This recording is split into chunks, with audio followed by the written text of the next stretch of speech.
Sitting on my table saw in front of me is my best-selling project, and I know what you're thinking. There's 4 different things on this table. How is that your best-selling project? There's more than one project. Well, these are all different iterations and evolutions of my best-selling project that have happened over the years.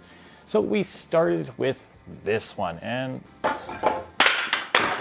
terrible garbage. It broke. Whatever. And for today's project, I want to do exactly that of almost everything here. It's going to have 4 legs, not 3 legs. I want it to be taller. I want it to be a little bit more elegant looking, like this one. It needs to be flat packable, and most importantly, I want the process of making it to not be much more intrusive or complicated than this or this or this, but it has to be organic. And that means flowy shapes and things like that. And I have to say thank you to our sponsor, FindBuyTool, for sending me some router bits that are going to make this project possible in the first place. We'll talk a little bit more about them later. Let's get into it. All right, so the first thing that I'm doing is I'm finding wood, and I'm making sure that it is at least 1 inch thick all the way down it or more, because I'm going to be planing it down to 1 inch. After I found all my boards, I cut them all to a uniform length, fairly similar, just roughly, and then I plugged in my planer, and then I planed them all to the same thickness, about 1 inch, just under.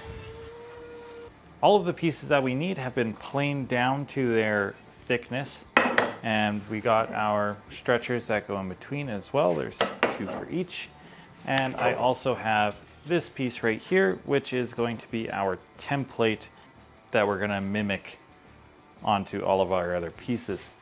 So right now what I need to do is I need to cut all of these to the same length, about 30 inches. Then we'll be good to design our template and bandsaw it out, smooth it out, and rock and roll.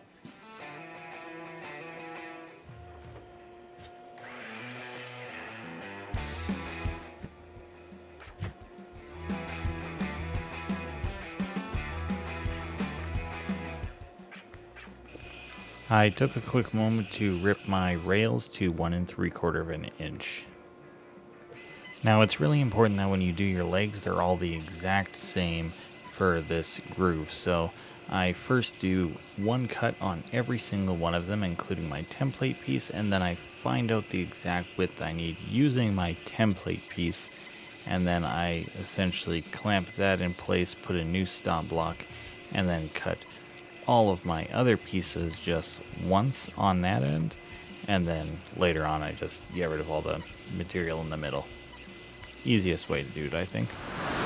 My first instinct was to do a mid-century modern style leg, because I thought it would look nice, and then I remembered I wanted it to be organic, not super straight, so I started trying to round it out, and then I couldn't really get it right, and then I'm like, ooh, why don't we just make it like a snake? And that's what I did. Yeah, I think that's the design that we're gonna do. It's gonna be a little bit weird. All right, so now I'm cutting out the template, following the lines not super closely, and then I'm going to sand it, make it a little bit smoother, then trace that onto my actual legs, and then I'm gonna cut out very closely with the bandsaw all of those legs. Hey, if you're enjoying this video, take a moment to like, subscribe, and comment below. And there's a new feature called hypes. If you can hype the video as well, that would be awesome. Thank you very much. It helps so much. All right, now this part of the video is only possible due to this video's sponsor, FindBuyTool, and I have to thank them a lot for sending me these 2 router bits. The first router bit we're going to be testing is this one right here. It is a spiral flush trim bit. It has a upcut on it, and it has 14 carbide inserts that can be switched out, rotated, and replaced, which is very good, which makes it a very cost-effective tool for a business purpose of just running stuff through like crazy. And we're going to see how well it does on this project here. So let's give this one a shot and see how well it does.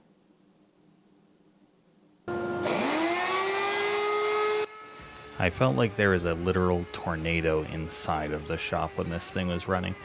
My first one I went a little bit fast, and then I slowed down on the second one because I was getting some pretty bad chip out, and the finish on the second run was significantly better than the first.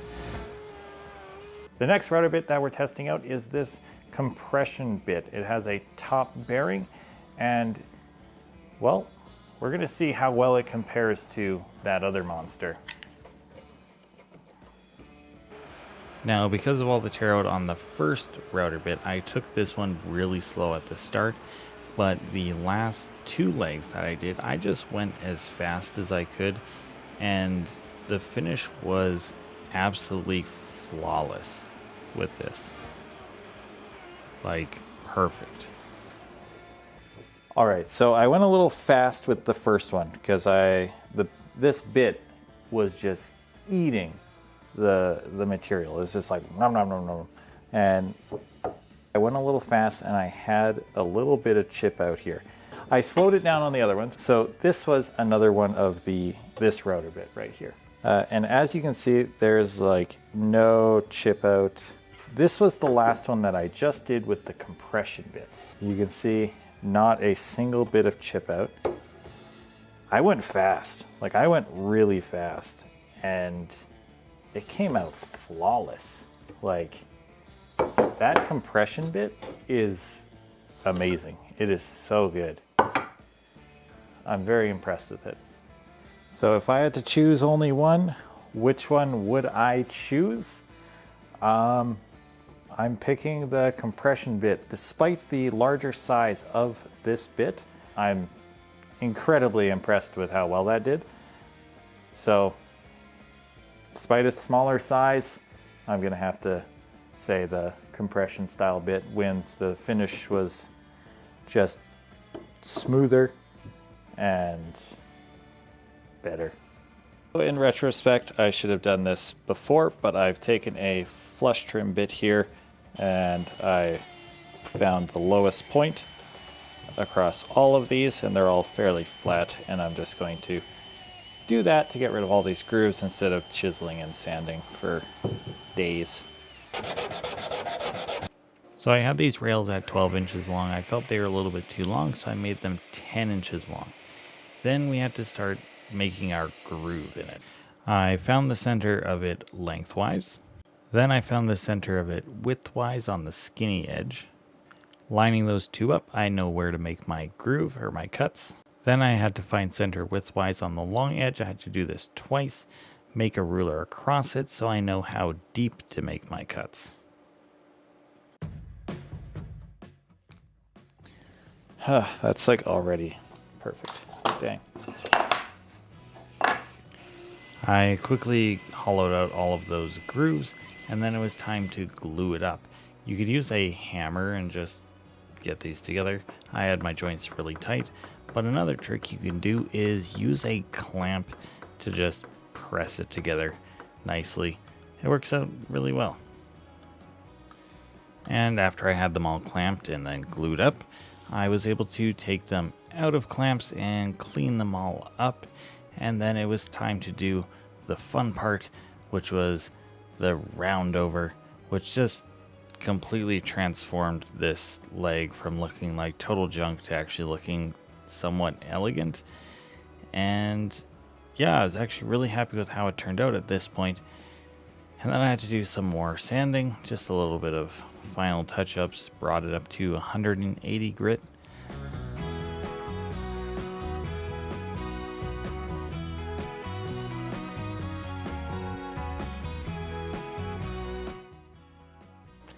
And then I got to throw some oil on it, and it looked so good. Honestly, I think one of my favorite things to do is to rub oil on wood.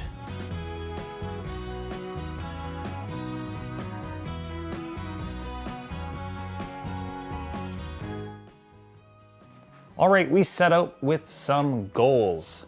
we wanted to make a more elegant looking plant stand, and I think we've accomplished that.